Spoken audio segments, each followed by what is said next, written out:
Okay, you don't have the conference call connected? No, no. We're gonna have to phase out of the conference line. Sending the information, because when I send the information about the meeting, if I put a whole topic, I don't have enough space to put the conference line. So we may have to make this more of a Zoom primary thing. Yeah, that's what I've been wanting to do anyway. I think it's like for people that don't want to do the like the face-to-face, I think it's a number that they can call to get in, so where they don't have to, download the app and stuff, where it could still be. I just don't know how to do it. We've been working for about 2 years using both. There's only been about 2 or 3 people that come on the conference line. It's always the same 2 or 3 people. And at this point, I feel like they should come over to Zoom. So okay, cool. Zoom. All right. Okay. Greetings, everyone. Welcome to the Dr. Julius Nair CBP 421 mass meeting. Today is April 9th, 2023. It is 5:14 p.m. Eastern Standard Time. Let's start our call off with the pledge to the red, black, and green. And then we'll do our guidelines for the call and a roll call. I'm gonna put the pledge up. Yeah, 1 second.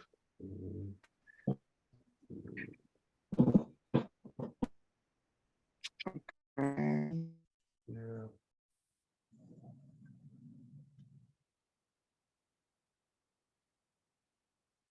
All right, and then we're doing, we're reading at the same time. And I think like, just try to focus on the person that's leading the pledge, even though we're reading it together. We should keep like with the tone of the leader of the pledge, which would be me. So just try to like listen and try to keep up. I think we're doing a lot better than when we first started. So, all right, I'm gonna start. Let's read together. I commit. No, we're gonna read together. Yes. All right. I commit my body. I commit my body, mind, spirit. To the protection, defense, security of the red, black, and green. I dedicate my life. I dedicate my life to the redemption of Mother Africa. The redemption of Mother Africa. Liberation of her scattered black children. And the liberation of her scattered black children. Dr. Sham, we're not doing call and response. We gotta be on one page. Okay. I dedicate my life. Can y'all see the pledge on there? On the screen? Yes. Okay, great. Okay, I dedicate my life to the redemption of Mother Africa and the liberation of her scattered black children. I accept for myself and my descendants the teachings of universal African nationalism. And I promise that our children will be instilled with the purpose and knowledge of themselves as African people, in order that the cause of our struggle Where will neither neither falter falter nor nor fail fail until till all all Black people people are free free and and united united through through One one God, one God, God, one one aim, aim, and one and day. one destiny. Race first. face Face first. first. Thank you. Good job. Okay. What am I supposed to do?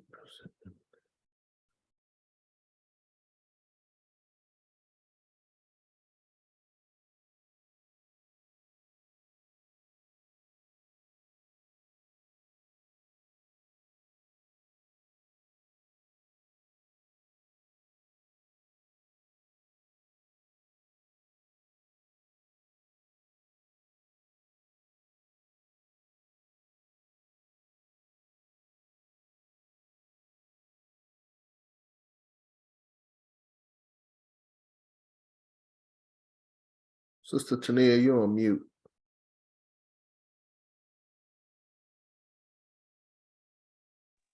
Okay, I don't know how I got like that. Okay. Did y'all hear any of the guidelines for me? No. Okay, let me start over. Okay, the call is broken into two halves. The first half, we focus on a topic related to the organization. Today is going to be the High Executive Council. And the second half is member share. Try not to go over 5 minutes when you do get the floor so that everyone will have a chance to speak. During member share, we give 3 to 4 minutes. If you have a topic that takes longer than that, you can request to do a presentation. Right now, we don't have the calendar up. So, I mean, just basically just ask for a date one of the Sundays. And if we're not doing anything that needs to be completed, then you can definitely have that date to do your presentation. Keep your phone on mute when you're not speaking. Have a pen available, pen, paper, or use your phone notes to make notes and take member contact information down. There are people on this call with different ideas and religions and opinions. It's okay to disagree, but we must not be disrespectful or nasty towards one another. Ladies, don't give out your personal number. And do not use the N-word during the call. So I'm pass it to President John so he can do the roll call. Thank you, First Lady Vice President, Sister Tania. We'll do roll call for today. As Sister Tania said, April 9th, 2023. On the call, you have myself, Brother John, member number 306. We have member number 2, our treasurer, President Ross Marvin. We have member number, I believe, 449, Brother Art in Annandale, Virginia. We have member number 172, Dr. Shams out of New York. We have Brother Free Me out of Seattle. We have our Legal Defense Committee Coordinator, Attorney Imhotep. We have Brother Mr. Malik. We have, I'm assuming, a sister, Sister Shishi. We have our former Lady President, former Lady Vice President, Sister Ra Ebony. And then we have a third brother. Third, are you brother or sister? Please identify yourself for a second. But it looks like we have 11 on the call at the moment. Yeah, it's Brother Third out of Atlanta, 421. All right, thank you, Brother Third. Let me just put brother up there.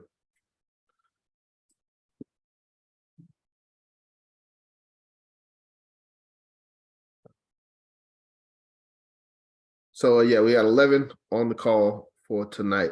Sister Tania, is there anything that you wanted to open with?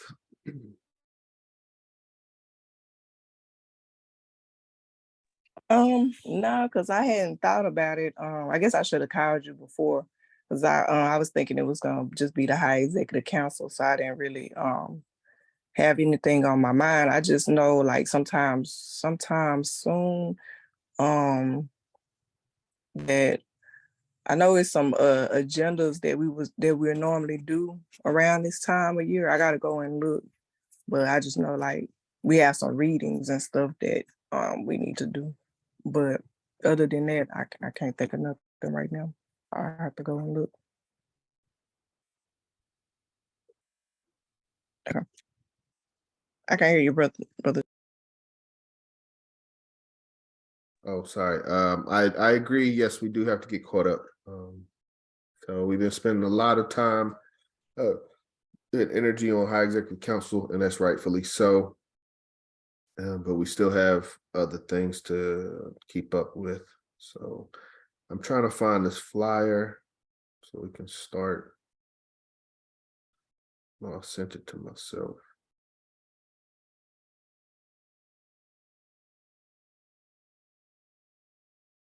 There we go. So greetings, brothers and sisters.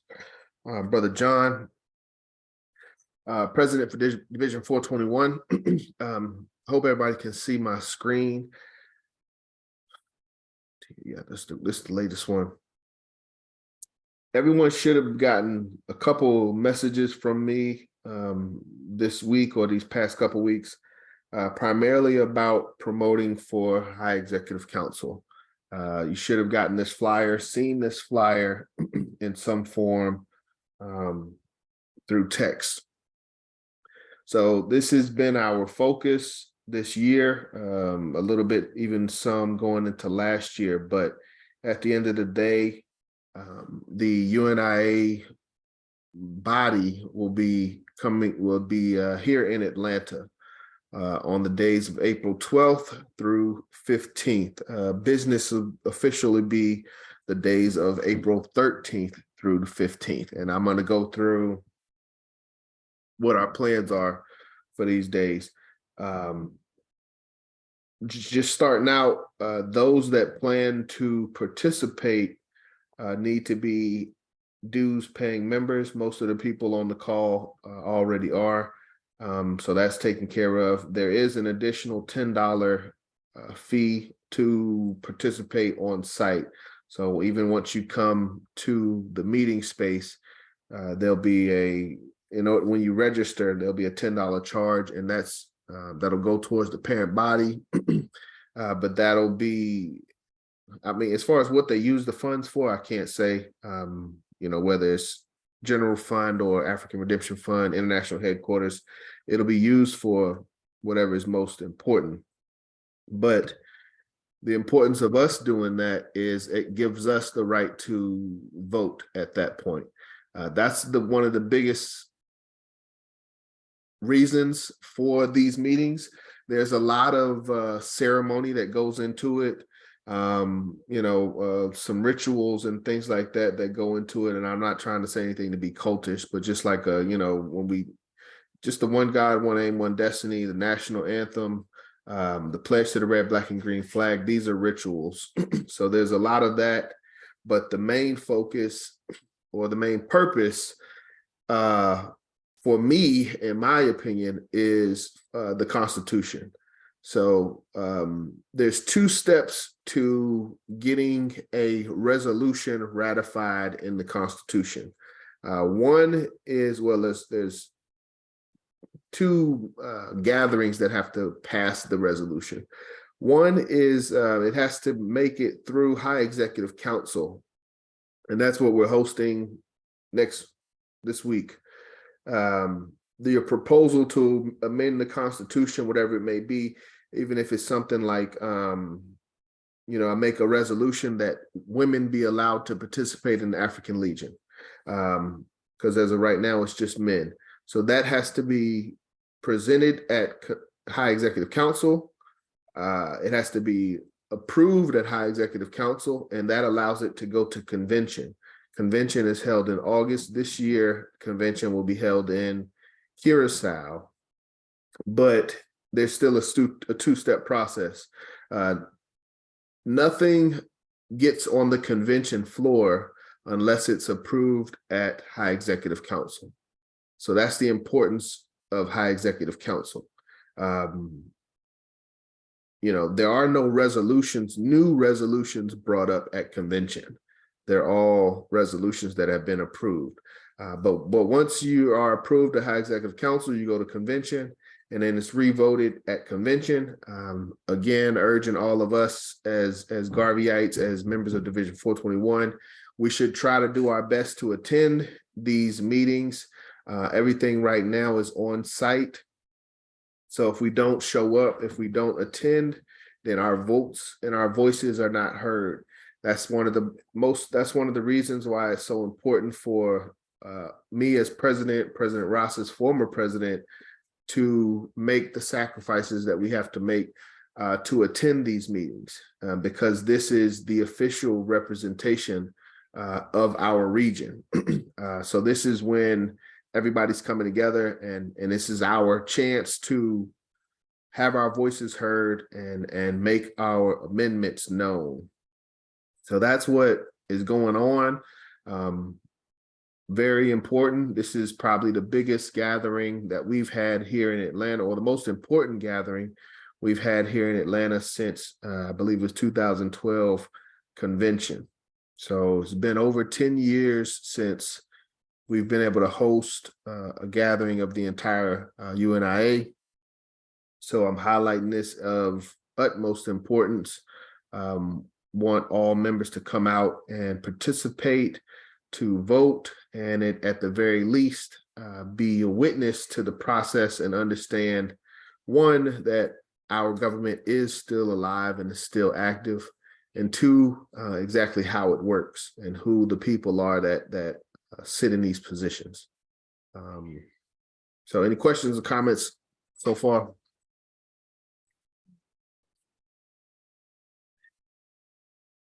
No questions, comments? Okay. So, Brother Cornelius. Brother Cornelius, greetings, brothers and sisters. Greetings, Brother John. Greetings, Third Vice President. I can be there all day Saturday, but I just started a brand new job. I'm going to be unavailable for Thursday or Friday. That hurts, but I understand. That's what this is about, doing the best that you can, working around your schedule. I think we talked about this last week, Brother Cornelius. I understand. I will share with the family tonight what the expected agenda is for each day. So you'll know what we owe you a report for, what things that you weren't able to attend, and we should be able to tell you exactly what happened and what was the resolution or what was the rule coming out of each of the agenda items. Okay. But thank you, Brother Cornelius. Thank you. Any other questions on High Executive Council so far?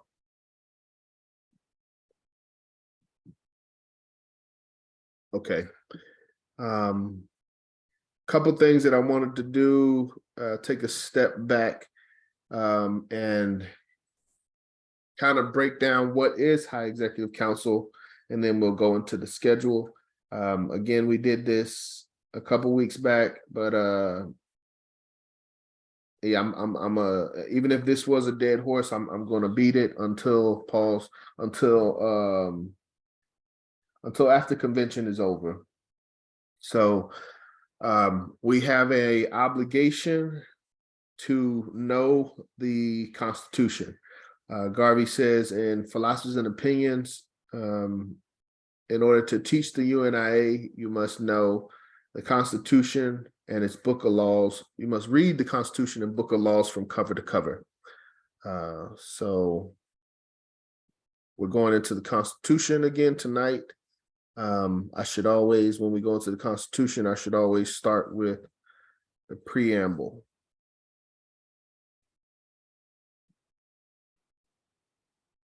So preamble to UNIA-ACL Constitution states, the Universal Negro Improvement Association and African Communities League is a social, friendly, humanitarian, charitable, educational, institutional, constructive, and expansive society, and is founded by persons desiring to the utmost to work for the general uplift of the Negro peoples of the world, and the members pledge themselves to do all in their power to conserve the rights of their noble race and to respect the rights of all mankind, believing always in the brotherhood of man and the fatherhood of God.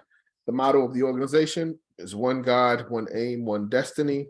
Therefore, let justice be done to all mankind, realizing that if the strong oppresses the weak, confusion and discontent will ever mark the path of man, but with love, faith, and charity towards all, the reign of peace and plenty will be heralded into the world, and the generations of men shall be called blessed. Constitution, preamble to the Constitution. So, High Executive Council. What is High Executive Council? High Executive Council is actually a group of people. It's not just a meeting. I misunderstood this when I was new. Not to say that it wasn't explained to me or wasn't explained to me properly. It's just something that never really connected. I never made the connection. So I want to help everybody make that connection a little bit better tonight. What is the High Executive Council? High Executive Council is a group of individuals. The officials of the Universal Negro Improvement Association and African Communities League shall be, so these are the officials of the Universal Negro Improvement Association, shall be the President General, second is First Assistant President General, next Second Assistant President General, next the Third Assistant President General, third and fourth Assistant President General. So right off top, you've got President General and the 4 Assistant President General. So those 5 individuals we should know. A Secretary General, first and second Assistant Secretary Generals. We don't have Assistant Secretary Generals right now, but come to High Executive Council, make a proposal as to why you should be that person. And, we can have some more influence from Division 421 on the High Executive Council. A High Chancellor, which is like our High Treasurer, a Counsel General, an Auditor General, a Chaplain General, an International Organizer, a Minister of Education, and other ministers and officers as may be deemed necessary, all of whom shall form the High Executive Council, representing division throughout the world. Be it resolved that everything in the Constitution contrary to or in conflict with the above be and is hereby repealed and declared null and void. So High Executive Council is this group of individuals. Next question you should ask is, who are these individuals? So where did I put that? PDF. Okay, I got it. So we'll find out who we got the titles, and those titles change from years between different elections. The names, the actual people that hold those positions change. This is the most recent spreadsheet that was provided from the UNIA, and it already is outdated. There's some changes that we'll discuss. So up top, as we said, President General. Currently, our President General is the Honorable Michael R. Duncan. He will be here next week. He will be the chair of High Executive Council. First Assistant President General, Raymond Duguay. And also he is our High Chancellor. So he holds this position. He also holds the High Chancellor position. He will be here next week as well. Second Assistant President General, Ogu Idakwoji. He's also our international organizer. And the Minister of Information is in his office. Minister of Information is President Everett of Baltimore. He will be here. International Organizer and second Assistant President General, Brother Oji Ogu will be here as well. Third Assistant President General is no longer Sister Olivia Moore. She stepped down, I think, sometime last year. And Brother Charles Butler out of Washington, D.C. is currently in this position. He's also our Minister of Education. He will be here next week. Our Minister of Arts and Culture, we don't have. Yeah, our former Third Assistant President General had that position.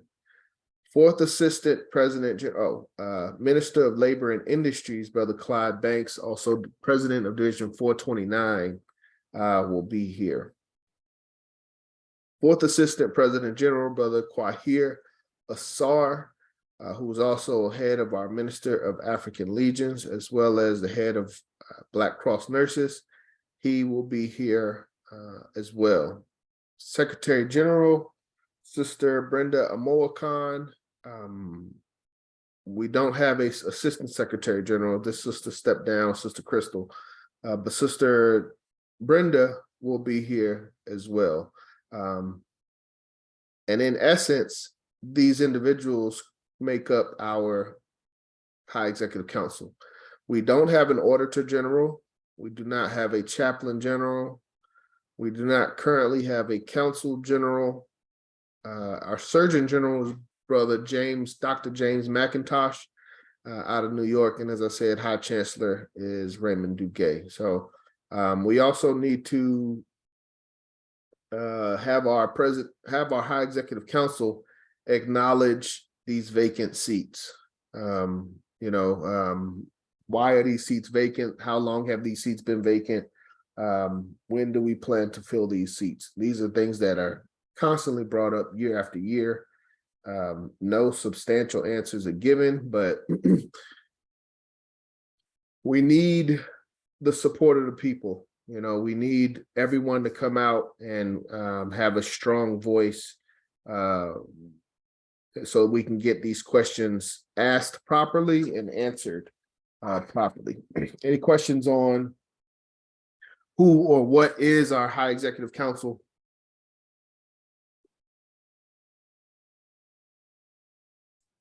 Are they elected?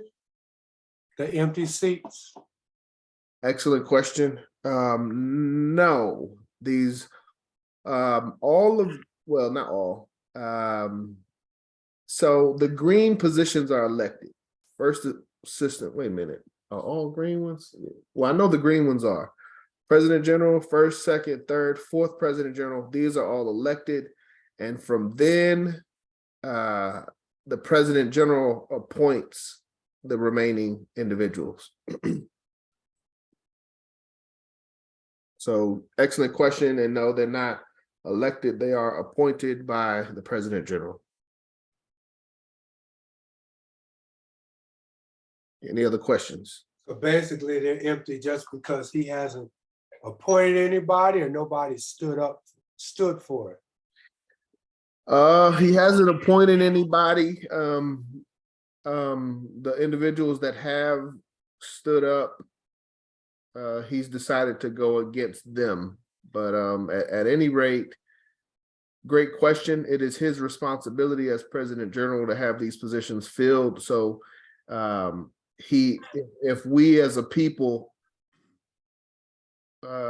understand the Constitution and we understand that these positions are vital to the Constitution, then we should hold the President General to a response as to why these positions aren't filled and when they will be filled, and hold him to some type of commitment. But as of now, we haven't been able to do that. It usually comes down to a little bit of lip service, hey, we'll appoint those individuals at the next convention. But now that we have a little bit of a record, this administration has been, President General has been President General since 2016. So he's got 7 years experience at this point. And we still dealing with the same issues, the same positions that are not being filled.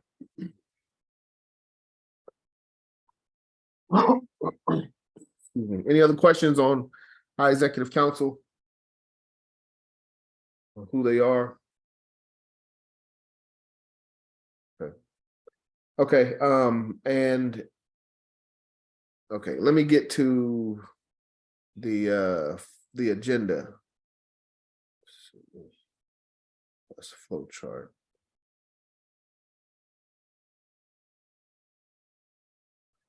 So this is something that we didn't have last time we talked. This actually just got completed very recently. I actually sent this out to our membership as well through email. So everybody check your emails, and you should have the HEC newsletter. So this is the official HEC newsletter that's been produced by the parent body. It was updated last on April 5th, 2023, just a few days ago. They call it Newsletter 2. High Executive Council Conference, April 13th through 15th, the official days, 2023. Host Division, 421. Dr. Julius Nairi, CBPM, Atlanta, Georgia. President John Hargrove. Honorable Michael R. Duncan, President General and Administrator. Business site. Our business site will be at the Oman Alegrio. Everyone in Atlanta should be familiar with the Oman Alegrio. That is a staple in the RBG community, in the Afrocentric community, staple in the Southwest Atlanta community. All business actions or times, and basically we'll be at the Oman Alegrio all 3 days. So if you're looking for us, if you're looking for what's going on, Oman Alegrio, 337 Dargan Place, Atlanta, Georgia. Most sessions will go from 10 a.m. to 5 p.m. We've got them listed at 8 a.m., starting at 8 a.m., but from the Secretary General, she says we'll technically start around 10 a.m. Registration fees. Only dues-paying members can vote. So if you want to really have your voice heard, one, you must be an active dues-paying member, which most of us are already, and I'll take care of that. But you also have to pay registration fee. HEC will be in person. All members are invited to participate. In addition to your dues being current, you and your division must be registered for HEC specifically. So for the division, I'll be responsible for paying $50 to cover the division. And each member that plans to participate will be responsible for paying $10.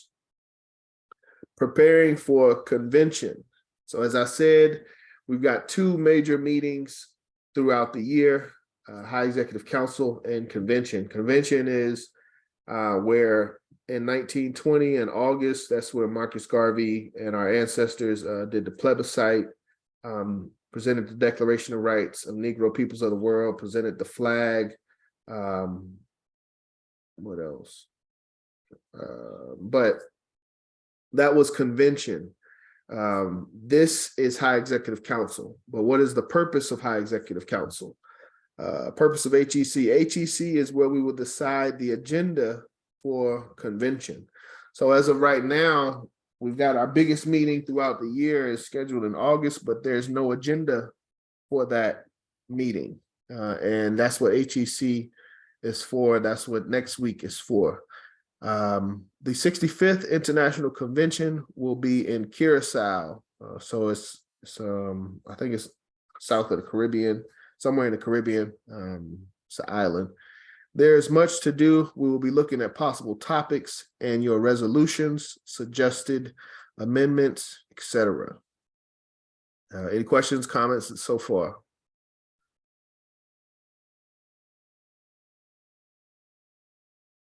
Oh, excuse me, Brother John, I got Sister Ra Ebony?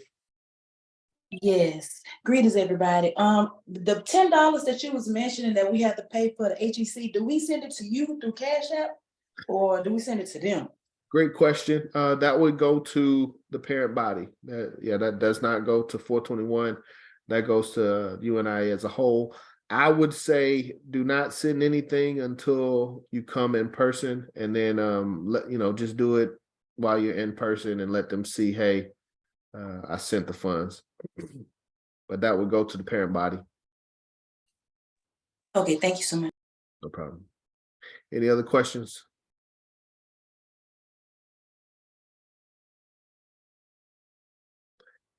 Okay. Next, so before I go into this, HEC convention, again, these are things that I didn't really understand when I first got involved, but in essence, this is the fundamentals of Garveyism. You know, Garvey talks about us doing for ourselves, organizing amongst ourselves, governing ourselves. And that's exactly what these meetings are about, is us coming together as a collective to discuss how we govern ourselves. What are the rules? What are the boundaries, that we should stay in? What are things that, we should stay away from? Are there things that we are doing today that we should not be doing? Are there things that we're not doing today that we should be doing? That's what these meetings are about. But, I can't overstress the importance, and I can't really explain or help you understand the importance until you actually until you attend one. So again, that's what this meeting is about. I will continue to stress that this is our best opportunity. This is Atlanta's best opportunity to see how things work, to see how Marcus Garvey's UNIA actually functions in modern society. Not reading about it in the book, not watching it on a YouTube video, not reading a newspaper article or somebody else's assessment of what happened in the past. You get to see it for your with your own eyes. So I can talk about this for days, but until you actually see it yourself, it won't make sense. Can I ask you a question concerning the scheduling? Yes, brother Orman. Yes, I have an old flyer, and it says, so you said that the meetings now will be Wednesday, Thursday, Friday, and Saturday, 10 a.m. to 5 p.m. each day, right? No, that was a little bit of a misunderstanding on a couple of things got combined, but what's your question in general? Okay, now what are the meeting times is the question. Okay. Like how we just got straight to it. Let me see, where did I put that? I got a flyer up here somewhere. I just got to find it. Looking at it a second ago. Yeah, I have Wednesday from 8 to 10 p.m. Okay, no, it's in here. Let's just go down. I'll wait on you. No problem. Okay, so, well, I think I do need to show the flyer and make sure we're okay on the flyer. Give me 1 second. Okay. Let's see. HEC.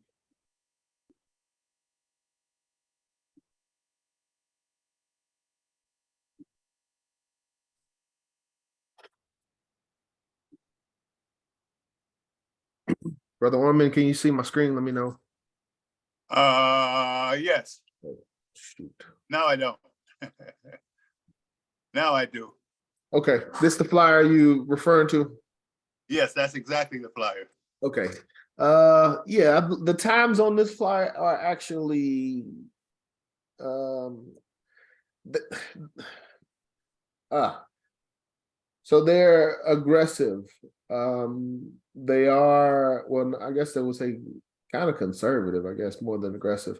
But technically the business will start at 10.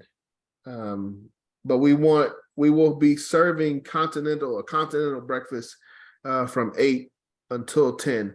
We want our members to be there early. I've seen in the past how things can be delayed because certain individuals aren't there. So we want to make sure that we're not a cause of any delay. That's why ours says 8 a.m. But technically it'll be 10 a.m. to about 5 p.m. on Thursday and Friday. Saturday, that is wrong. Saturday, we will be ending about 2 p.m., 3 p.m. on Saturday. And then Wednesday is correct. Wednesday is members, a few of our members will be traveling in and they'll be here Wednesday. So Wednesday evening, we're opening up the Omen Alegrio for a meet and greet for those individuals that come on Wednesday. And that's from 6 p.m. to 10 p.m. Technically, yes. Yes. It'll probably end around 9, but we have this space. We've reserved this space for all of these days, and we have them at our leisure, but I expect individuals to about 9 o'clock to start winding down and getting ready for Thursday. Okay, good enough. 6 p.m. to 10 p.m. Yes, sir. Now, I'm going to go over this a little bit more in detail right now. So on this April 5th HEC newsletter, it's spelled out a little bit clearer, more exact. Let's see.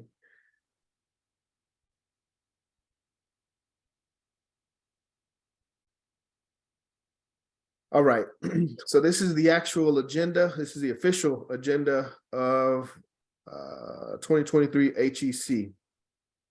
So Wednesday, April 12th, meet and greet.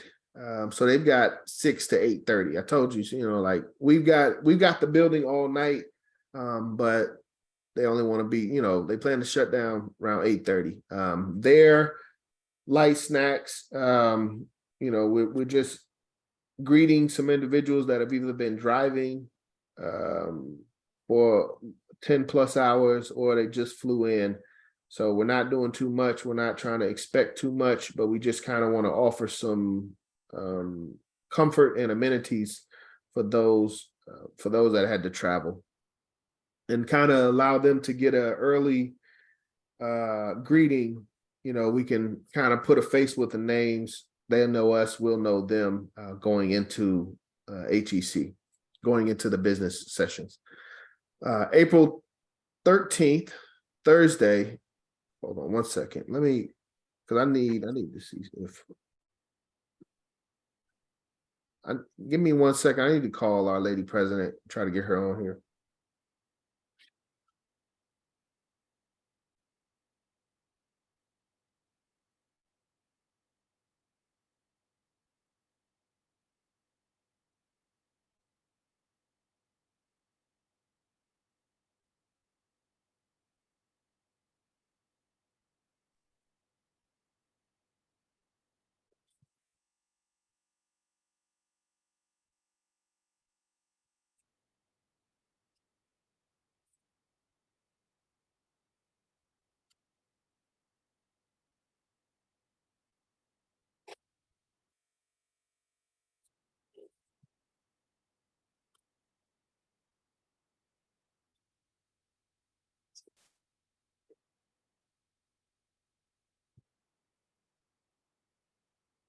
How are you? What's the news of it?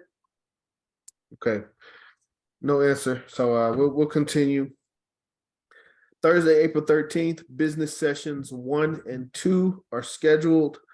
Business sessions 1 and 2. So business sessions 1 and 2 break down to high executive HEC officers giving their reports. So as we said, from President General all the way down to 4th Assistant President General, Auditor General, High Chancellor, Secretary General, Surgeon General, all of those individuals will be session 1. Their reports, hey, and that's another reason why this is so critical, because I know a lot of people want to know, what is the UNIA doing? And us coming in with our reports after the meeting, with our minutes, it gives you the I guess the important facts of what happened, but exactly how it happened, how it got to the vote that it was, who proposed the vote, what's the energy in the room when the vote is being proposed, what's the energy of the room towards the person that's proposing the vote. These are things that you have to be there to understand. So business sessions 1 and 2 on Thursday. HEC officers reports, what they've been doing throughout the year, what their plans are. Division reports, so what's going on in the other divisions. I'll have to give a report as to what we've been doing here in Atlanta. It'll primarily be planning for HEC. Lunch, we will be providing a lunch at a $10 donation. And we also are planning a trip to the Atlanta prison. So the prison that Marcus Garvey was sentenced to in the 20s is here in Atlanta. And some of our members, they only know about it through text. So they'll, get an opportunity to see it for themselves for the first time. Some of our members have been in UNIA for 20 plus years and haven't seen the jail. So that's a big part of the Garvey legacy. It's not the best part of the legacy, but it is a part of the legacy that we have to take ownership of here in Atlanta. It is what it is. Facts are facts. That this is the location where Garvey was imprisoned. And then Thursday evening, 6 p.m., we will be doing. So that's one thing that the flyer doesn't have. The flyer only has well, it does have this one. So I think we got at 7 p.m. on the flyer, mass meeting. So open to the public, even those that aren't members can come in and see what's going on, see the UNIA. And we're going to have a panel discussion. I've invited some of our brothers and sisters from other Pan-African groups here in Atlanta. Brother Orman is aware. He attended Pan-African Coalition meeting on April 1st, but we plan on providing a similar experience to our UNIA body.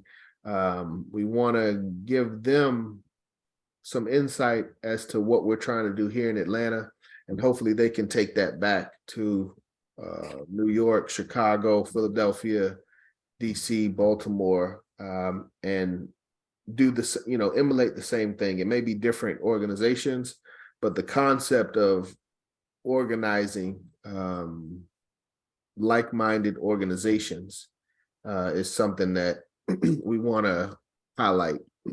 So that'll be. Excuse me a minute. Last night at the Pan-African Federalist Movement, I mentioned it to Mama Nabantu, and I think her or Brother Ankti will be representing the Pan-African Federalist Movement at the program this weekend. Okay. This weekend, or this week. Let's put it that way. Okay. I think it will be at that 7 p.m. mass meeting, you said, when the community can present their positions from their organization? Yes, sir. Okay. Yes. Okay. So that'll be Thursday evening. And then everyone will provide some Black-owned restaurants in the area for our members to go out and support the local community, support Southwest Atlanta, and support our Black entrepreneurs here in the city. So that'll be dinner for Thursday. Coming into Friday morning, Division 421 will be offering continental breakfast again, some muffins, things like that, some juices, coffee, just light, starters for the morning, not like a full eggs, bacon, and grits and things like that, but just something light. Early bird sessions. So this is where I think they talked about starting before 8. Well, not before 8, before 10, starting at 8. So on Friday, our 4th Assistant President General will break us up into 2 different groups, men and women primarily. Universal African Legions will be the men's group, and then the Universal African Black Cross Nurses will be the sisters. But I think in Detroit, they called it a God and Goddess circles. where the brothers got together, sisters got together, kind of, discuss what's going on and kind of get a chance to see the similarities. Even if we're in different cities, we're dealing with the same issues. So that should be good. That'll be in the morning, and then around 10 a.m. we'll start business sessions 3 and 4, which breaks down to international divisions reports. That's session 3, and then session 4 is going to be after lunch. That's where we'll get into amendments and proposals as well as resolutions. So this is all one step. Resolutions or amendments are the same thing. And that, honestly, for me, is the most important session to be at. That is where our different divisions will be presenting, their amendments to the constitutions. I am on the resolutions committee, so I have seen what everyone is planning on presenting, and I think they are good topics, some topics that we've discussed, some issues that we've presented. So it's our opportunity to, have these resolutions move forward. So Friday evening is the most important, in my opinion. It's the most important time, and this is Friday after lunch.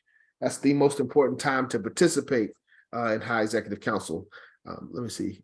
Other times, let me see, because here, High Executive Council is a time where we kind of vote. So I'm looking, we don't really vote on officers and division reports. Those are kind of just generally accepted.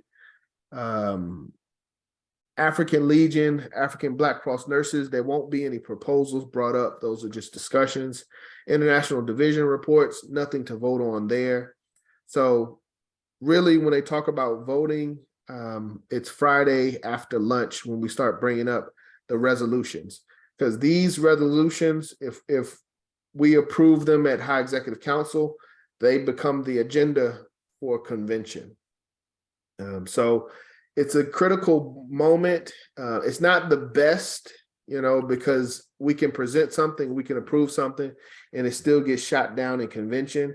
But it's still a good position to be in, and we have to utilize, that influence that we have and the time that we have right now to say whether things should go to the convention floor or if they should be rejected now.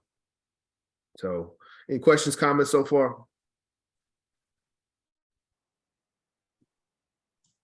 Okay. Yes, this is Sister Aziza. I just had a question I wanted to have clarified. You said lunch, $10 daily donation. How is this? Is there going to be a food court, where you're selling the food, or?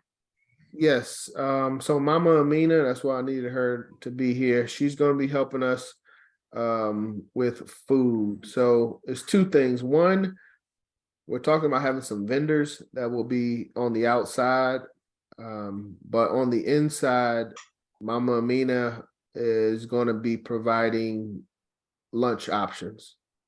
So she hadn't shared with me exactly what that will be, but the understanding is something, that somebody would be happy with for $10. If individuals didn't want to travel around the city, didn't want to risk getting caught in traffic, what options could we provide on site? And that's what that's about. Okay, I'd like to speak with her also regarding this, to see if there's anything that I can do to assist or help. Yeah. Understand. Just be prepared last minute, come Tuesday. I think come Tuesday, we'll start bringing things to the meeting space.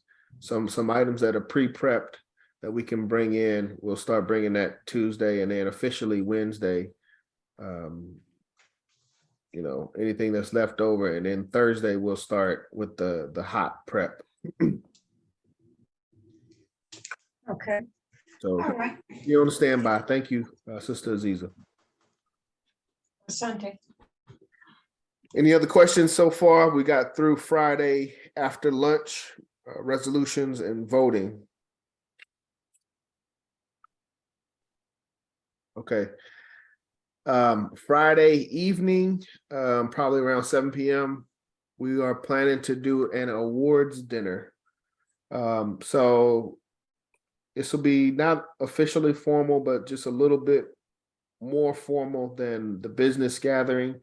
We're not making any type of dress code requirements, but it will be a dinner served at a value of $25 to those that can participate and attend, and we will be offering awards. So there's a couple things that I wanted to do. I'm not sure if I'm gonna be able to do it.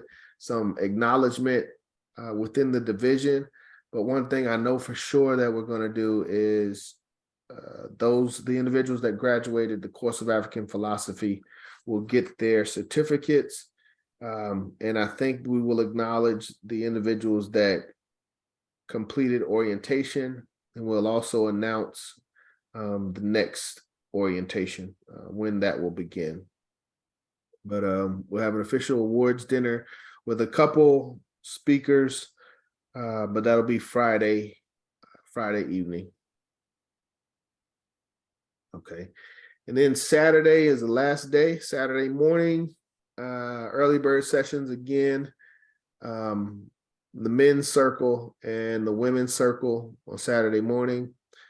Also Saturday morning, we're supposed to be doing a tour of Atlanta at $50. This has not been finalized. Something that I'm still working on, but something that the visitors expressed that they would really like to do. This is something that came up like 2 weeks ago. You know, they were saying, you know, what is the plan? What is the itinerary? And the question came up, do we have time to do a tour? So they found some time Saturday morning. And now it's up to us to provide a tour that's reasonable, preferably Black History tour of Atlanta, but something that for someone that, you know, is not from the city, hasn't been here, obviously Martin Luther King's house, things like that, things that they want to see, take pictures of, and go back and have memories of. So working on that.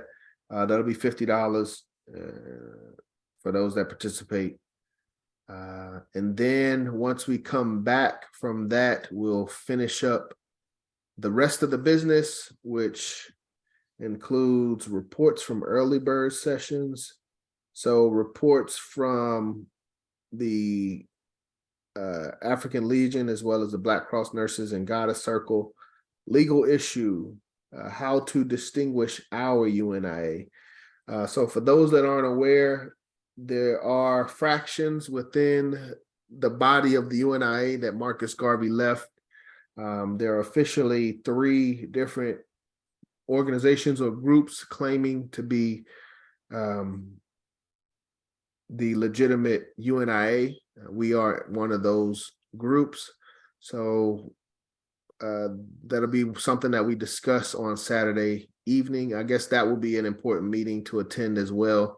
It's not going to be any voting, but you can hear what's going on, hear the strategy, as well as question the strategy and ask for clarification. So legal issues, we'll discuss that in detail, and you'll be able to discuss that with the parent body and not just me as a representative, that, you know, the one of the best representatives we have in our area, but you can hear from the horse's mouth. International headquarters. So our international headquarters in Philadelphia, we've been doing a fundraiser for that building for a couple years now. There has been some progress, so we'll get an update on the progress. as well as what needs to, what are the next steps. But that has been our top priority, is the international headquarters for at least a year and a half. So a report out of that will be important. That'll be something that we should, want to know what's going on. What has the UNIA been doing? Where's the money going? Next thing is, we at HEC, we always vote on the location of the next HEC. So in April of last year, when we were doing HEC in Philadelphia, at the end of that HEC, a vote came up and Atlanta was thrown in the voting, and Atlanta came out as the winner of the voting for High Executive Council 2023. We'll do that same thing on Saturday, April 25th. That's another opportunity to vote, where we can all say, hey, I think we should have convention, Atlanta, Chicago, Philadelphia, DC, New York. We vote on that, which is important and critical. 2023 convention update. So plans for convention, what's going on, what the flights are looking like, what the hotels are looking like, the business location, if that has been decided. We'll start talking about convention, planning for convention in August. Economic development, I'm not sure what that is, but it sounds good. Africa trip, that'll be economic development, will be from our Minister of Labor and Industries, Brother Clyde. But what's the strategy economically from the UNIA? Africa trip, planning the Africa trip in, I think, October. So we'll get an update on that, and how we can participate and support that. And then the official HEC conference closing Saturday afternoon. And there will be a HEC officers meeting after the official closing for the officers to come together and make some updates or discussions. And then that'll officially close out HEC 2023. I have one question. Go ahead, Brother Orman. Will this be virtual as well as in person? Great question. As of right now, we are not doing virtual. Where does it say? HEC. HEC will be in person. Okay. So no, they're not. We will, from a promotion standpoint, outside of the business hours, we'll try to take videos, take pictures, and promote our media. Maybe even go live, but that'll be outside of the business sessions. The business sessions will be closed to the general public. They'll be closed to the general public. But I do think, this, as we get further and further into technology, the questions about using technology in these sessions has come up. So that is something that we have to figure out when we look at the United States government. I know that all of their stuff is not public, but they do have C-SPAN, and you can see the government, the House, the Senate. You can see them actually working and having discussions. When Trump was, being impeached, that was entirely televised. Same thing for Clinton. I look back at the Clinton days. You actually see Senate voting on Clinton's impeachment. So we have to, clarify this boundary between what's private and what's public, and how we can continue to let the general public know that the UNIA is still active, and this is what's going on. And even if you can't participate physically, there should be ways to accommodate participation. So thank you, Brother Orman. Great question. I don't know if I did answer it. Anything else? Brother John, Yes, Brother Cornelius. related to that, just to be sure, but I was wondering, as voting, you have to be there in person? Can't do like a vote by proxy or over the phone or nothing like that? No, and that's actually, well, we have a proxy vote allowed for seniors. I think the Constitution states it's here at You're a this. baby. Like in person. Mama Mina, your line's not. on. Hold on one second. We do have proxy voting for seniors. I think the seniors right now, I got to look at the Constitution. I don't know if it's 65 or 70. I think it's 70. There is a resolution to get that number brought down to 60. But that would have to be approved and ratified and then go to convention and be approved and ratified, Constitution updated. And that would be a alternative, for individuals that meet the age requirement, they can vote proxy. But everyone else, as of right now, you have to be inside the building to be able to make a vote. All right, thanks. No problem. Great question. Mama Mina, how you doing?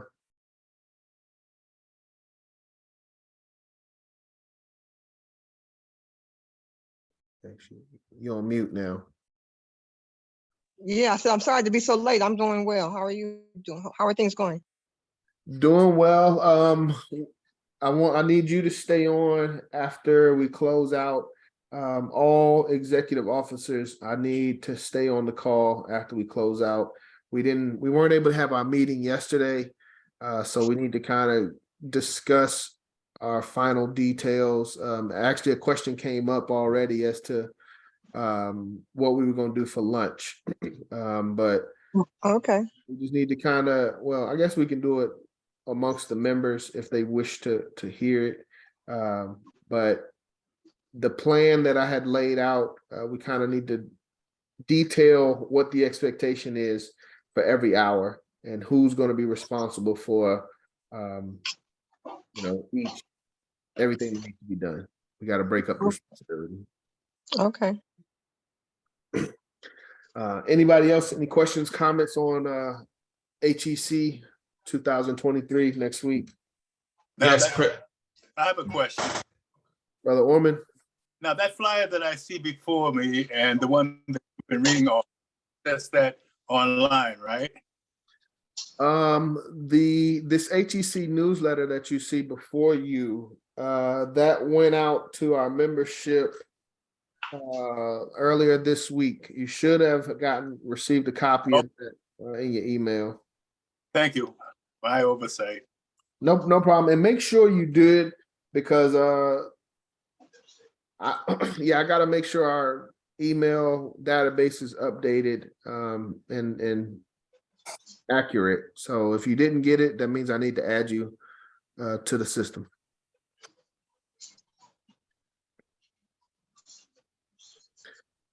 Any other, yes, brother? Attorney Imhotep? yes, President John. Sister Jackson, the Assistant Secretary General, do you know why she stepped down? Let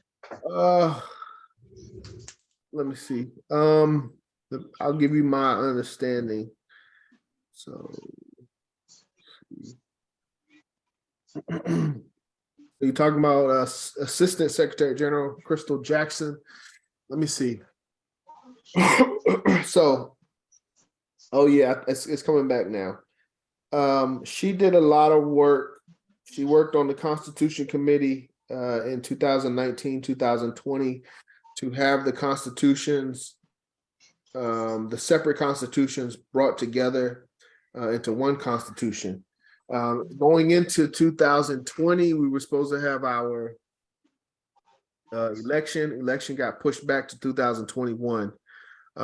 2021, we had election at that convention. Well, I think at the end of the day, it just came down to the results of the election. In 2021, we were in New York, and it was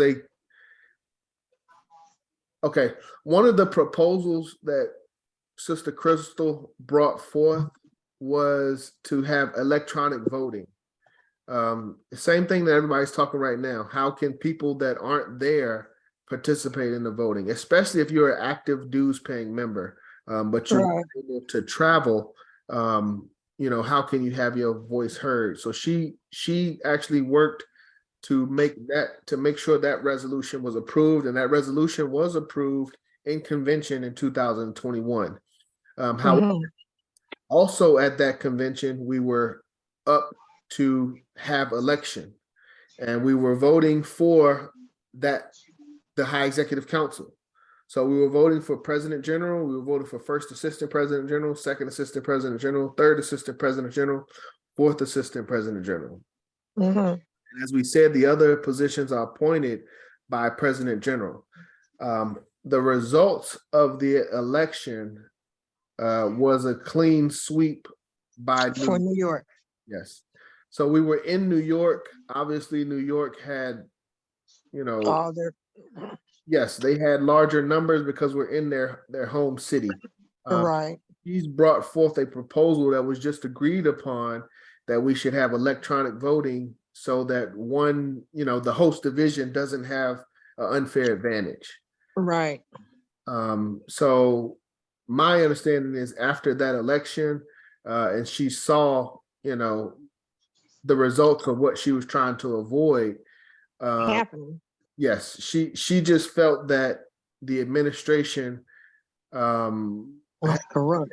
ideology than she did, and she was working against, what she believed. Yeah. Wow. But I tend to agree with her, with Secretary General, with Sister Crystal. I don't like that she stepped away, but I understand her frustration. She had been working very closely with the High Executive Council for a couple years. At least. So she just had, she had beliefs, she had an understanding. She felt that, if you come in and work together, then, we can compromise. But she found out that things weren't that way. So when there was a clean sweep by New York, I think that was the straw, the final straw for her. But again, that stresses the importance of these meetings, and the value of what, the opportunity that we have this coming week. We have to make sure that our voices are heard, our concerns are documented in the official record. So even if things don't go the way we want it, it's documented. And that's something that's actually interesting. President Ross Marvin is on, but in 2019, one of our resolutions has continuously been to reinstate, I believe it's Article 3, Section 2 of the Constitution, that talks about, it's the alternative to so right now we have a philosophy, we have a voting policy of one man, one vote. And that means that, the people that come to the meeting, they have the right to vote. Sister Crystal was proposing electronic voting, which says that, as long as you're active and you have access to the internet, you can vote. That's a good option as well. What we have been proposing from Division 421 is to go back to the delegate system that Marcus Garvey and our ancestors created, that stated that the most delegates that any division will get is 2 or 3. So whether you had 100 members or 1,000 members, your voting power would still only be 2 or 3. And that's what we had been pushing. We had not been successful, but I must tell you, as a member of the resolution committee, another division is pushing that same resolution right now.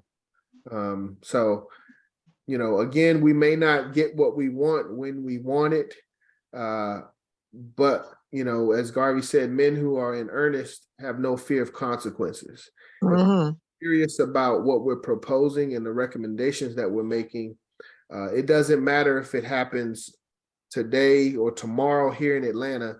It could happen over, you know, over the next 20 years, you know, in Canada or something. But as long as it happens, that's what we care about. That's what we're concerned about. We're not necessarily concerned about getting the credit for it. Mhm. But yeah, I think that's what caused her to step away from the UNIA, was just the direction of the administration and how they were doing things. And again, you know, you have to be at these meetings. So the 2021 convention, that was a huge, huge meeting. It was an election year, but not only was it an election year, but we were also ratifying the resolutions that we had made in the previous High Executive Council. And that previous High Executive Council was critical because there hadn't been a legitimate meeting of the High Executive Council that brought forth resolutions and voted on those resolutions for about 3 or 4 years. So there was a big backlog that High Executive Council worked through, and that big backlog that we worked through made it to convention in 2021. It was hot. It was extremely hot in that room when those resolutions were coming up. You know, because we know that those resolutions, a lot of those resolutions are directed at that election that year. So the administration had a certain position, and then, you know, other divisions had a different position, but power in numbers. You know, New York was home. They had the numbers. Atlanta, I think we had maybe 3 people that attended. Philadelphia had 2 or 3 people. DC had 2 or 3 people. Chicago had 5 or 6 people. But power in numbers, you know, if That's why that agenda item was more fair. that exactly. But you know, again, for me, that's why these meetings are so critical, so important. You get a lot of waving of the red, black, and green flag. You get a lot of promotion of Garvey and his ideals, but I don't think you get any more Garveyism than being in these rooms, having these discussions about how our government is operating and how it should operate. Right. So I don't have anything else. It's 6:30.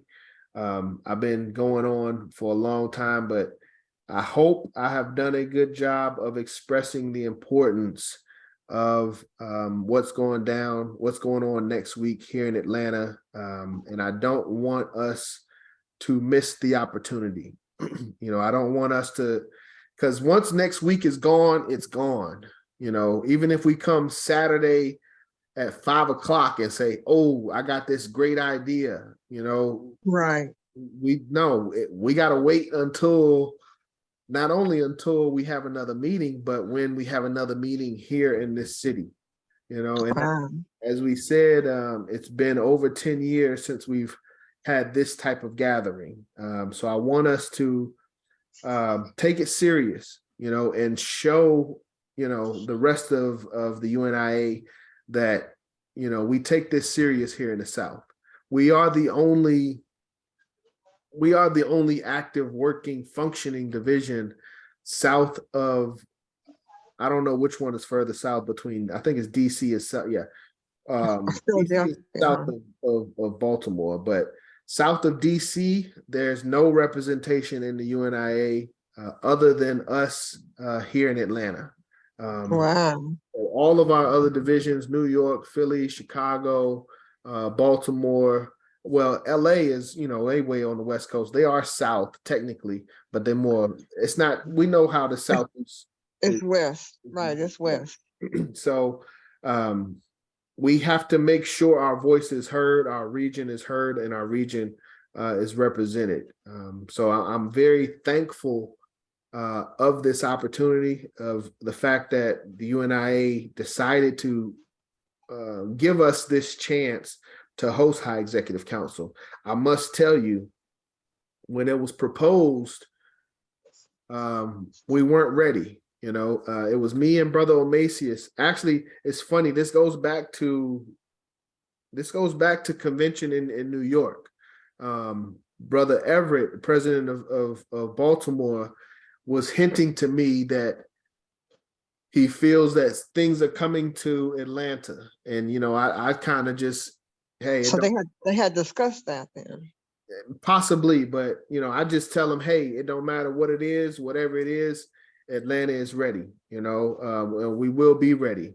And then come to High Executive Council last year in Philadelphia.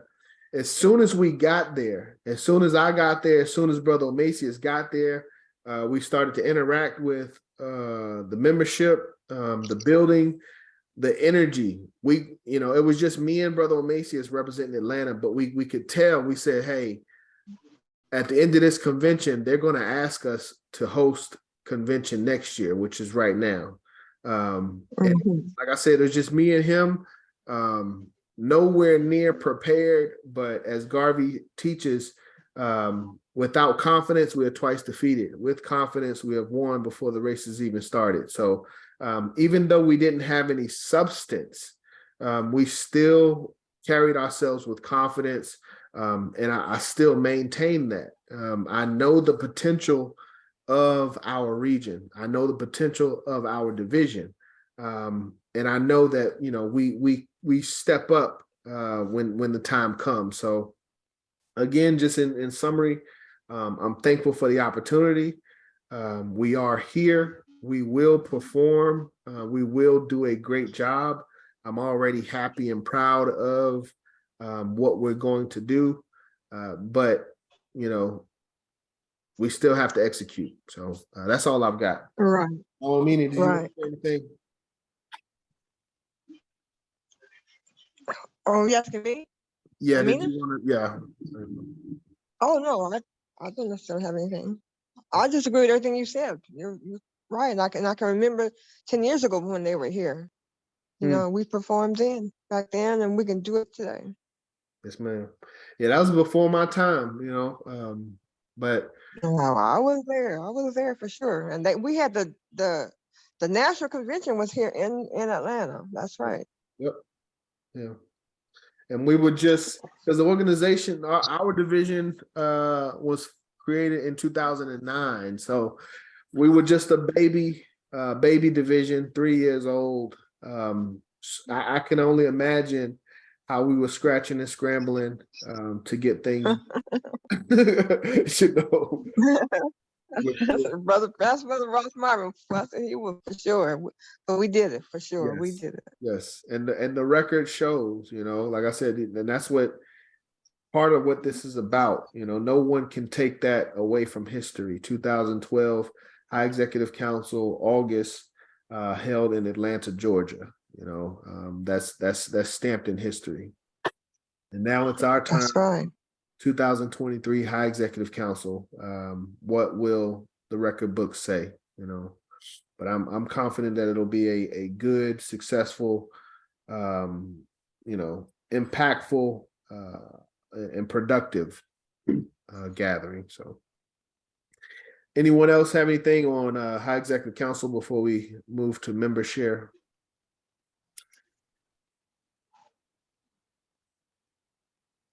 Anybody? High Executive Council. I have a question. I don't know whether you mentioned earlier that there, and it will be discussed Saturday night, that there are other UNIA groups. Yes, sir. Can you give a brief synopsis of who they are, where they are? Whew, oh man.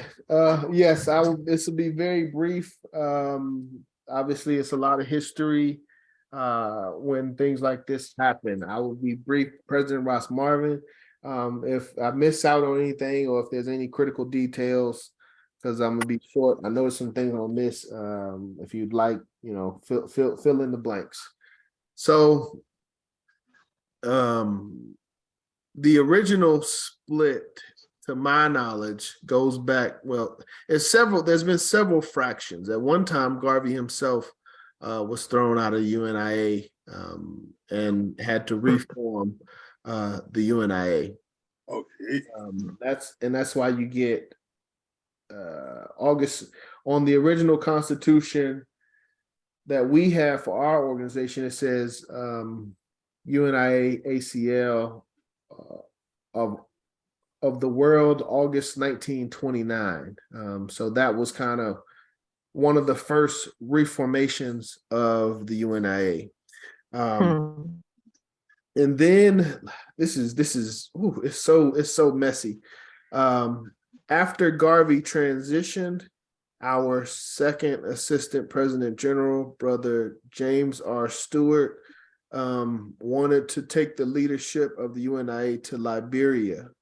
So moved to Liberia, but the majority of the UNIA stayed in the United States. So when you think about, if the president left, but the Congress, the House and the Senate stayed, who's got the legitimate owner, title of leadership? So that was one of the first, legitimate splits. We are from the legacy that stayed, not from the legacy that went to Liberia. Okay. And then, as some mix up down the road, like I want to say, let me see, Thomas Harvey, there was a split during Harvey's time, or we came back together at some point. But at the end of the day, President Ross, I'm gonna need you to clean this up. There's us, and then there's another UNIA out of Cleveland, Ohio, under the leadership of a man named Cleo Miller. And he claims his lineage from the brother that took the UNIA to Liberia. So that is in my mind, a legitimate discussion that predates me. That split predates me. That's a legitimate discussion. What I've been taught is the legacy that we go back to, or that we build from at Division 421, is the legacy that Marcus Garvey created in 1920, when he reestablished the UNIA and ACL into one body, before, one body and one government, before there were any splits. So that is what we tend to identify ourselves from. But those are the two elder organizations. And then there's a third that came about in 2020. So again, these last couple years, 2018, 2019, 2020, 2021, a lot has happened. A lot of discussion has come up. A lot of energy and disagreement has come up, and a lot of doing things a certain way that's not constitutional has happened. So in 2019, there were grievances that were brought forth to our President General and our UNIA. We as Division 421, we were a part of those discussions and those grievances, and several divisions kind of came together and documented their grievances and presented it to the President General and the High Executive Council. Those grievances were deemed inappropriate, I guess, and they weren't really considered based on how it was done. There was an argument of, mutiny and treason and things like that. So the grievances weren't seriously considered. When the grievances weren't seriously considered, some of the the leadership of that committee that put those grievances together stepped away from our UNIA. And they created what they called the Rehabilitation Committee. So as a group out, RC 2020, it was founded in 2020. but they call themselves the Rehabilitation Committee of the Government of the UNIA-ACL. So there are 3 groups out there that we know of right now that claim to be the legitimate UNIA-ACL from Marcus Garvey. My goodness. Moving in toward the same objective of building a nation for the Africans? Oh, absolutely. Absolutely. It's very strange. I mean, it's like it's you know, it's strange, but we have to look at our leadership. You know, I look at our leadership for solutions because it does not make sense to me. It does not make sense to the majority of our membership. However, our membership is loyal to our rightly and duly elected leadership. So although we disagree, we still comply with the policies of our leadership. So, yeah. Okay, thank you. Yeah. But it's interesting though, because it's almost like the criticisms that I have of church, you know, and religion. You know, how you have all of these religions, you know, or even say Christianity, you have so many different types of Christianity that all claim to be saying they're doing the same thing. They're reading from the same books, you know, but where we seem to have different objectives or different strategies. So that's kind of the best analogy that I can give. We're all, in essence, doing the exact same work, the exact same thing. There's just a disagreement as to who should be in a position of leadership and you know, why they have that authority. That's what I've seen it come down to. And that's not, so, you know, but again, it is what it is. Nothing is perfect. Garvey, even if Garvey created a perfect situation, he can't stay in that position forever. And someone else has to come into these roles and assume this responsibility. So unless we, you know, and that's another thing about what Garveyism is about, is having every willing participant in the government must understand that they have a responsibility to make sure the government runs correctly. We're the ones, the people are the ones that hold government accountable. They're our bosses, we are their bosses. And that's what Garveyism, in my opinion, is about.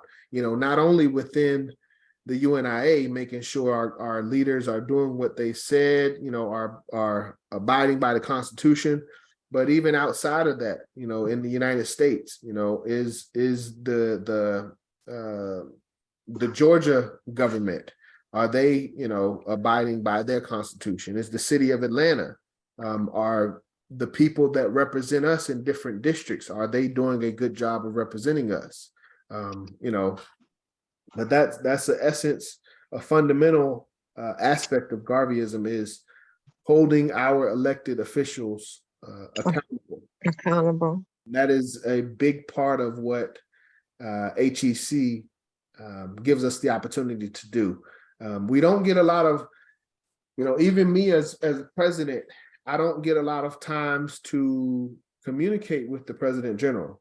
We have monthly president's calls, but the President General is not on those calls. The only time I really get to speak with the President General is when I see him in High Executive Council and in convention. Right. So, yeah, we have to take advantage of the opportunities. Any other questions? Thank you, Brother Orman. Great questions. President Ross Marvin. Yes, President John. How did I do with the history of the splits? Can you simplify it? let me say this, President John.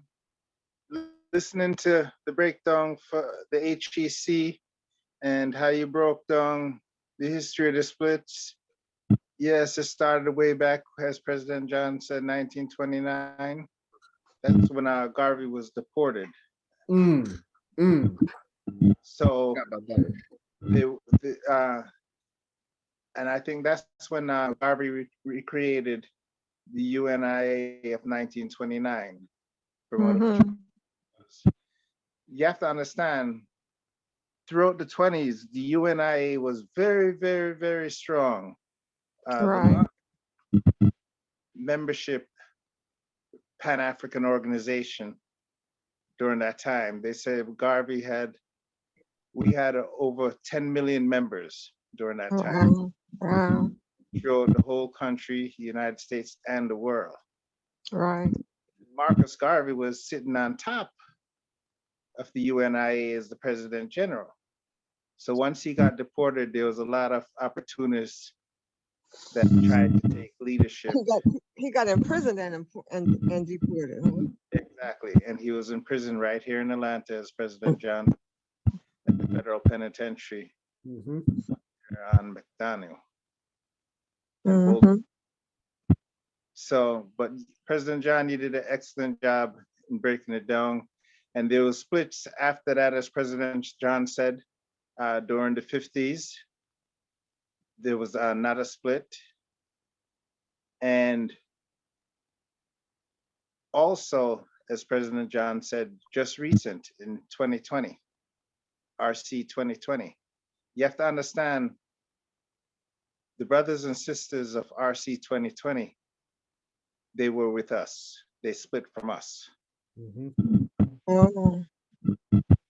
Okay, and they wanted us to go, Atlanta to go with them to become part of RC 2020, but President John and myself and Tania and the membership during that time said, we're staying with the official UNIA, because President John also mentioned another UNIA whose headquarters is in Cleveland, Ohio. President General Cleo Miller is, and as President John said, they formed from the descendant of the President General that went to Africa. So, Brother Orman. Brother Orman, right. To bring up that question, that's very, very vital, because we're still learning about our history. This is our history, and none of us was alive during that time. It's just that we come to where we are today. And adding to what President John, I loved how President John defined the HEC, the High Executive Council, from the Constitution. And it's also one of the two gatherings that we have each year. They call it, during this time, HEC. But what I want to put a spotlight on is that this week, underneath the leadership of President John, we're creating history, our story, because never was there a HEC that took place in Atlanta. This is the first one on record. Just like we created history in 2012 by having the first convention here in Atlanta, this will be the HEC that ever took place in Atlanta. So President John, you're doing an excellent job leading us through this historical week now, and forward ever, backward never, Yes. Race first. Race first. Thank you, President Ross. Any other closing comments on High Executive Council before we go to member share?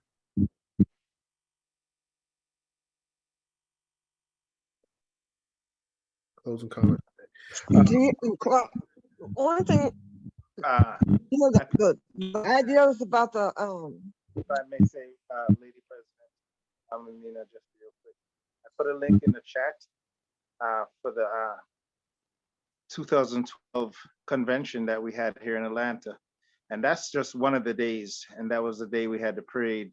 You'll see, if you hit the link, you'll see the videos from the parade that we hosted here in Atlanta in 2012. And then once we had that parade in 2012, you've seen a lot of other organizations start have parade.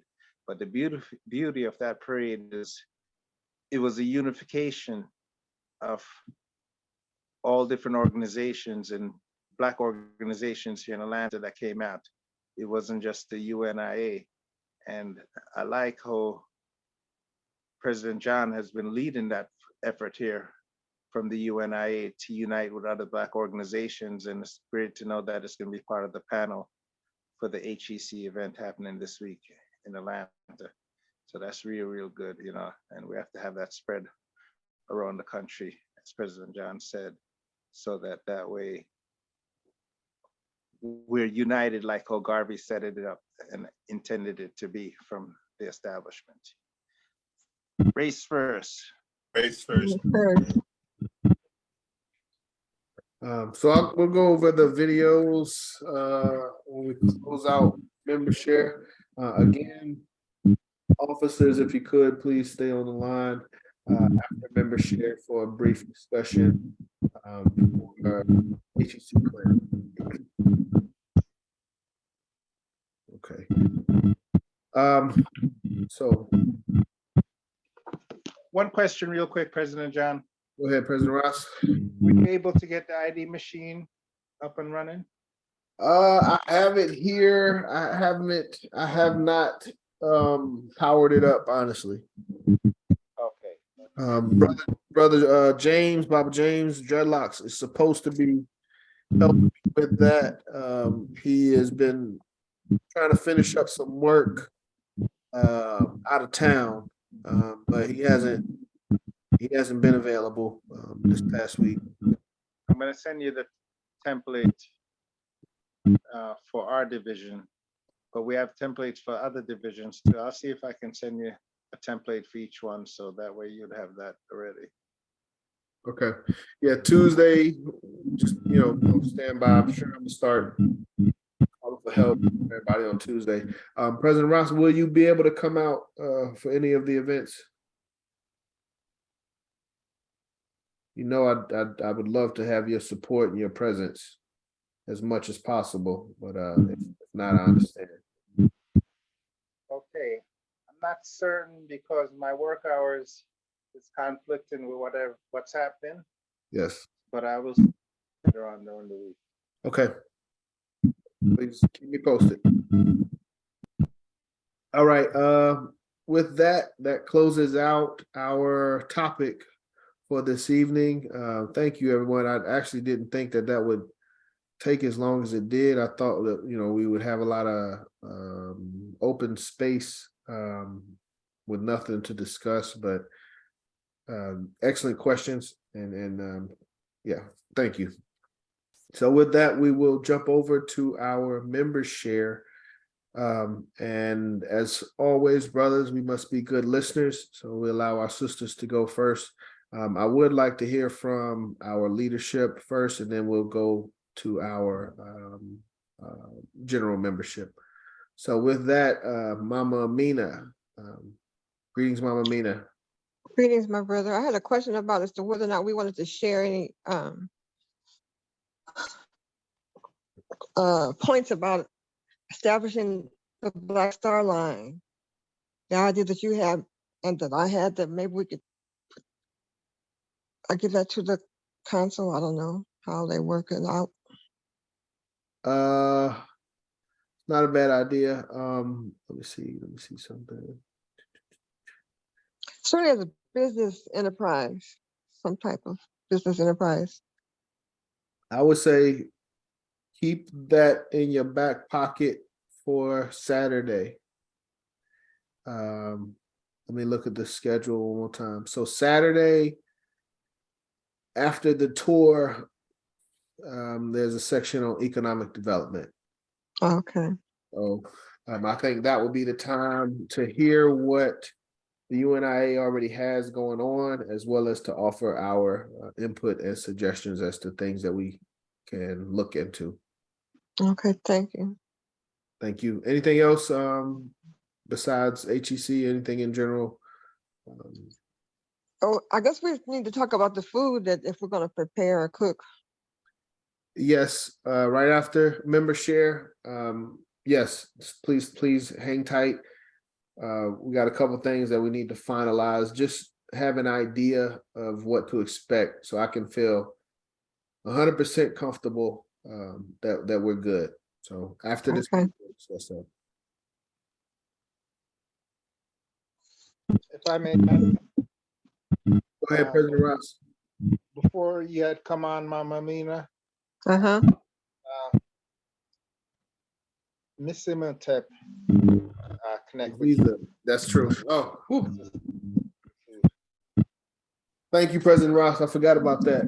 Sister Aziza was saying that she could help with the food. Well, yeah, she said she could help, but she wanted to know what you already had in mind. So, Attorney Imhotep, if you could, Sister Aziza, if you could, hang tight for a few minutes after we close out. Okay. All right. Thank you for that reminder, President Ross. So next sister we'll go to is our First Lady Vice President, Sister Tania. Greetings, Sister Tania. Greetings. I didn't have any questions or anything. If I think of something, I'll come back. Okay.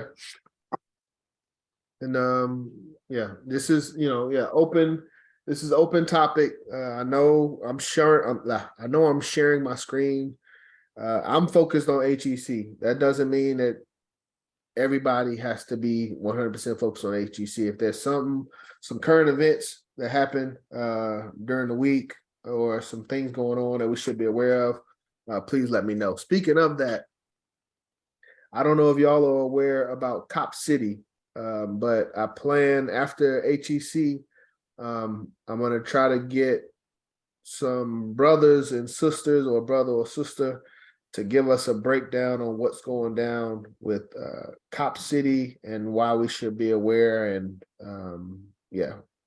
just give us some insight, because I've heard a lot about that in the news, and we as the Atlanta Division, we should be aware of what that is and be able to speak about it. All right, those are two officers.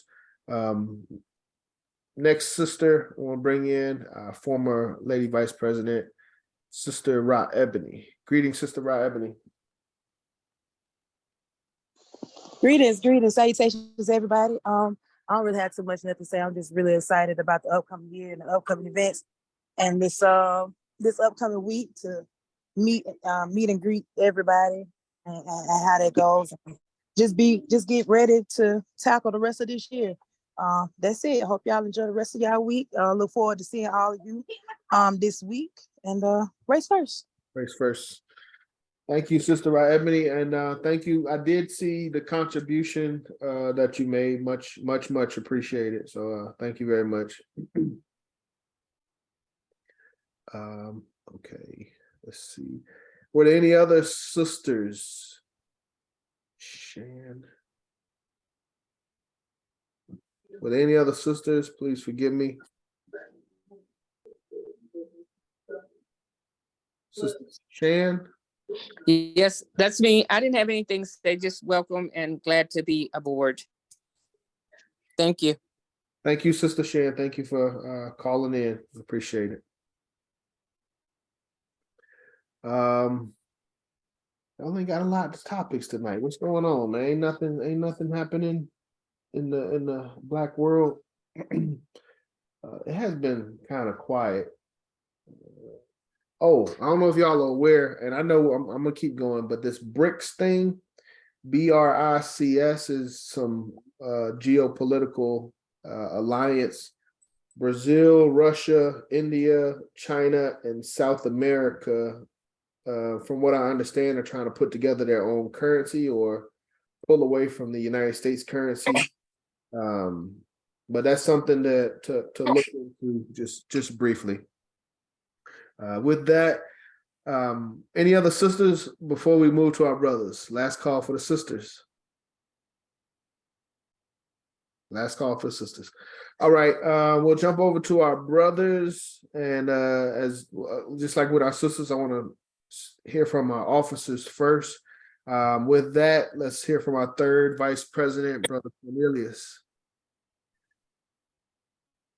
Greetings again, Brother John and brothers and sisters.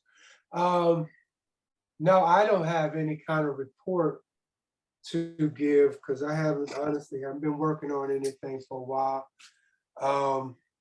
But I am looking forward to the HEC coming up this weekend. I want to do as much as I can. So like I had stated earlier, I plan to be there all day Saturday because I won't be available on the 13th and 14th. And so, if you have some things that you would like me to do, or maybe if I can try to bring something or whatever, I'm more than willing to do that. I'm looking forward to being a part of it. I guess one question I had related to it before the actual meeting about it closed, I was just wondering if you had any idea of the number of participation that's expected to be coming. Great question. That was discussed also earlier this week. We had president's call. Each president went through and announced how many members they were expecting to come. So as I've said before, anywhere from 20 to 30 guests is what I'm expecting. And then from our division, I'm expecting about 20 people from our division. So from a business standpoint, 30 to 50 participants. Okay, sounds good. One other thing I was just gonna point out too, since you mentioned that BRICS thing, I have been hearing conversations about that, and from what I understand is that China has spoken to several other large countries like Brazil, I think maybe Saudi Arabia, a few others, I can't remember which ones, and talking about they're going to switch from having the US currency as the basis of their currency and switch to China's currency as the basis of their currency. So that might make a major difference in the way things operate economically. I don't know all the ramifications of it, but that's the way I heard the story. Yeah. Yeah, and they're getting a lot of attention right now, but from what I understand, this coalition or alliance was created, I think 2009. So they're about 15. The group itself is about 15 years old, but I guess they're either making progress or starting to make announcements that are going public, and now people are making it seem like this is a new thing. But thank you for your input on that, Brother Cornelius. We'll talk about that more as it becomes more I guess affects our our lives or our outlook. We'll touch on it as it becomes more of a priority. All right, with that, we'll jump over to our Legal Defense Committee Coordinator, Attorney Imhotep. Attorney Imhotep, you there? Yes, greetings, Africans. Greetings. Today in African history is the birthday of Paul Bustille Roberson. Was born April 9th, 1898 in Princeton, New Jersey. He was a lawyer, an actor, and a singer. And I do remember in our studies that Marcus Garvey was critical of Paul Robeson on some of the acting jobs that he was able to get. And he eventually stopped acting because he had no control over the roles that he would be given. And there was a lot of, stereotypical roles for African people. And he mainly then became a singer. It reads here, he also came to understand that he could not rely on the roles written by others to represent his ideas and causes. And so he eventually abandoned acting. As a singer, he found he could control what he performed. And increasingly, his concerts became forums for his political and social agenda. He was a really bad boy. So today is his Earth Day, so to speak. Also, President John, that BRICS name there, the SA is South Africa. You're not South America. Sorry, if I said South America, I meant South Africa. Okay, got you. Okay, yes, and so that was it. That's all I have. Thank you. Race first. Race first. Thank you for that update and reminder, Attorney Watep. On Paul Robeson, though, I've heard his name quite a bit extensively, but I never really understood his ideology. And if we had to say that there was a spectrum between Garvey and W.E.B. Du Bois, where would we put Paul Robeson? Between is he more on the Garvey side, more on the Du Bois side? Well, I never really got a feel for his ideology. Well, he became very I guess you can say appreciative of the communist Russia. He was fighting, trying to fight the racism here. He was an outspoken critic of American racism. And like a lot of people there, they were looking at it, anything to grasp upon, that was better as an alternative to this American racism. And a lot of Black people, Africans at the time were looking at communism. Du Bois, Langston Hughes. Okay, and when they had this Red Scare in the 1950s, McCarthy, the senator out of Wisconsin, held these un-American activities committee meetings there in Congress. McCarthy subpoenaed Du Bois and who was it? Du Bois and and Robeson and Langston Hughes. Du Bois and Robeson refused to attend. Langston Hughes did, and he backtracked on his communist involvement and his appreciation for the communist cause.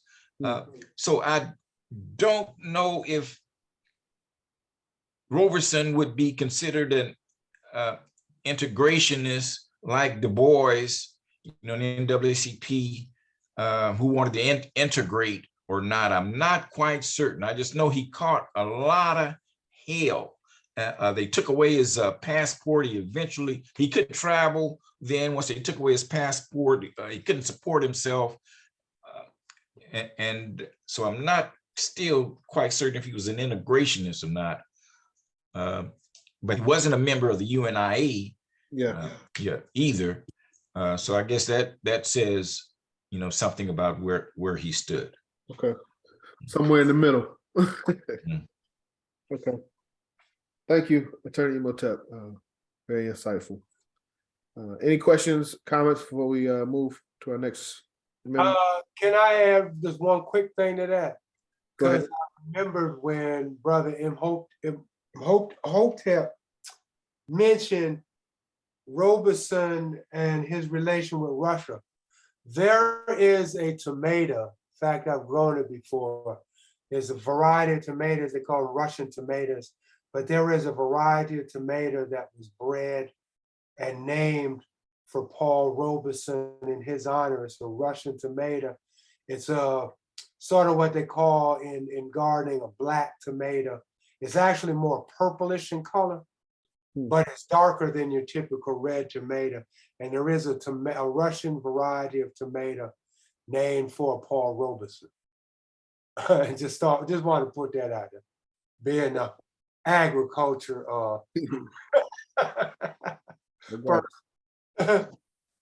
Thank you, Brother Cornelius. Can I add to that? Go ahead, Brother Art.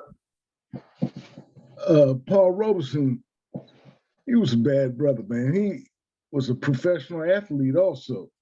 And not only that, during the 50s, he charged the United States with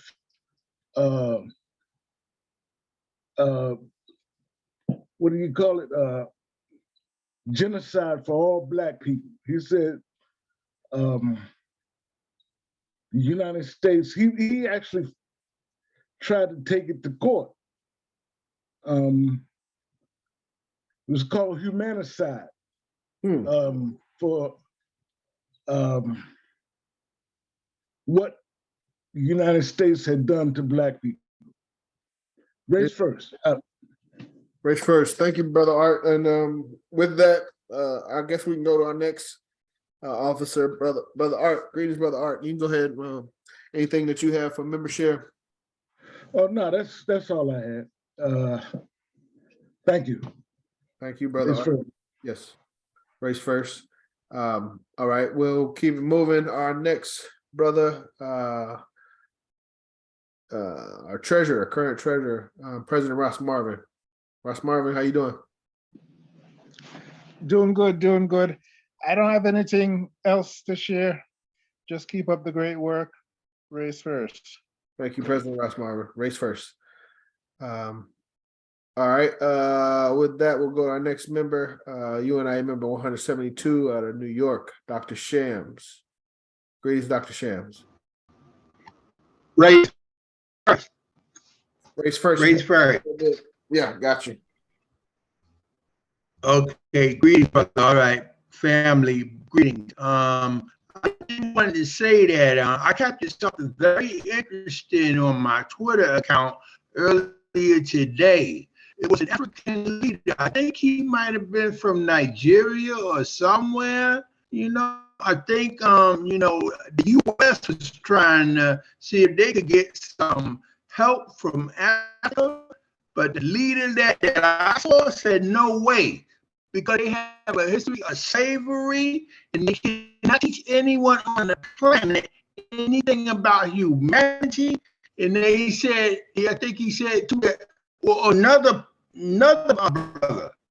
brother said, when it came to apartheid in South Africa, that it was Russia who helped the South Africans overcome that apartheid.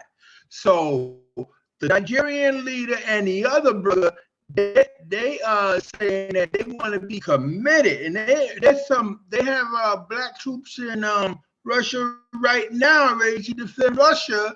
They marched with the Russian soldiers, our brothers from Africa. Yeah, but they were saying that the U.S. is a bully, a troublemaker on the planet, and that they wanted no part of anything dealing with the U.S. They would rather support Russia, who helped them overcome South African apartheid. That's one thing I have on my Twitter account. I also have a snippet from the Honorable Minister Louis Farrakhan, where he says that right now we are approaching the stage of Armageddon. You know, yeah. But that's it for my Twitter. But I also have chat on my website. And I noticed no one has used the chat yet. We're speaking about having alternative social media for ourselves and all. So I went out and I got a chat area set up for us so we can have, conversation throughout the week, maybe even use it as a propaganda tool to bring more members into our organization and government. But I have noticed that no one has left anything there. No one has called me to say that they having any difficulty leaving anything there. So I'm thinking that chat section that I have on my website is being totally overlooked. I have it in a few different places website too. The name of it is African Issues Chat or Ashay Web Chat, brothers and sisters, but no one is using that as of yet. That's okay. I just want to let people know what my site is, and if any way I can help anybody, with what I have on my site, feel more than welcome to work with it however you would like, because it's just there for our people, to preserve things like critical race theory, which we know we need. Because if we look at the Jews, it's their Holocaust that they always remember. And it keeps them unified worse than anything else. They are the strongest unified people on the planet, the Jews. And it's because of the Holocaust they went through. I think that was around World War II, if I'm not mistaken. Okay, we have sort of the same situation with the critical race theory, but they're not talking about taking away Jewish history. They're talking about taking away and erasing our history because they say it teaches racism where they are the racists. They cause us to have the history we have, and they want to deny it. We should be fighting right now to keep our critical race theory together, stop it from being banned or outlawed, and use our critical race theory, with our own people to unite us, second to the Jews and everybody else that's unites with them, maybe even first, like race first. But I wanted to say I just wanted to give out my website in case someone is not familiar with it. They could go there, look it over, and see what I have to offer. My website is on the internet at Not Helpful USA Legislations People.bracesites.com. That's Not Helpful USA Legislations People.bracesites.com. I call it that because, hey, the world is starting to know that when it comes to the U.S., it's very unreliable dealing with business or anything else. The rest of the world is coming to realize that, and pretty soon the United States may stand alone as a third world country, as rich as it is now. Because of education, everything else that they want to deprive us of, and I have that on Twitter too. How the Nazis, was removing books from libraries that they felt that would benefit our people. They didn't want any kind of books, literature, nothing in libraries to benefit our people. I have a picture of that on my Twitter account too. And my Twitter account is located on my website. The website again is Not Helpful USA Legislations People.bracesites.com. And if anyone wants to contact me pertaining to any difficulty or help they might need or whatever, my phone number, my cell phone number is 1917-500-1699. I also put it in the chat for those who are on Zoom right now. I'll repeat it one more time. The mobile phone number is 1917-500-1699. Peace and race first. Race first. Thank you, Dr. Shams, longtime supporter. All right. I think there's only one more brother, and then we'll close out the meeting and then roll into an executive meeting. Brother Orman, greetings, Brother Orman. How you doing? Brother Orman, you there?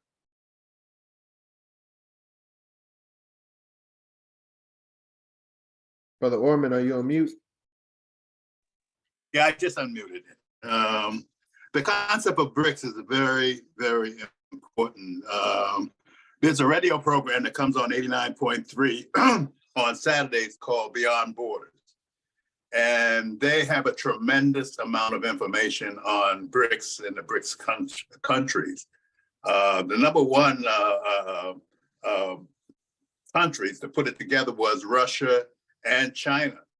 But there are many, many more who are lining up to join, which is causing great concern to the Western powers because it means it's the end of the petrodollar, which is what the United States functions on when they produce their other currencies. And another country to keep your eye on is Mexico.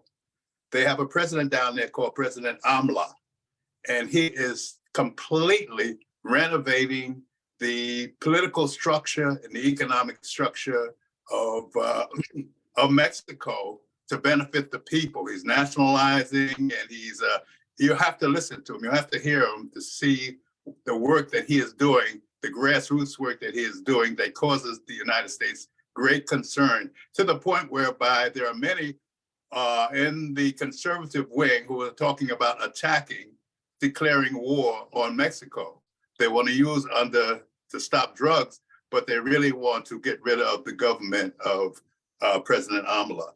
But Beyond Borders on Saturday afternoon at 5 o'clock, 89.3, tremendous amount of information that you wouldn't get anywhere else. Thank you. Race first. Race first. Thank you, Brother Orman. A lot of good information. There's a lot going on, and we have to, maintain focus, but it's also be aware of what's going on around us. So that's what these calls are about, an opportunity for us to share as well as learn some things that may not have been our primary focus this past week. So was there anyone else that did not get a chance to share before we move to close?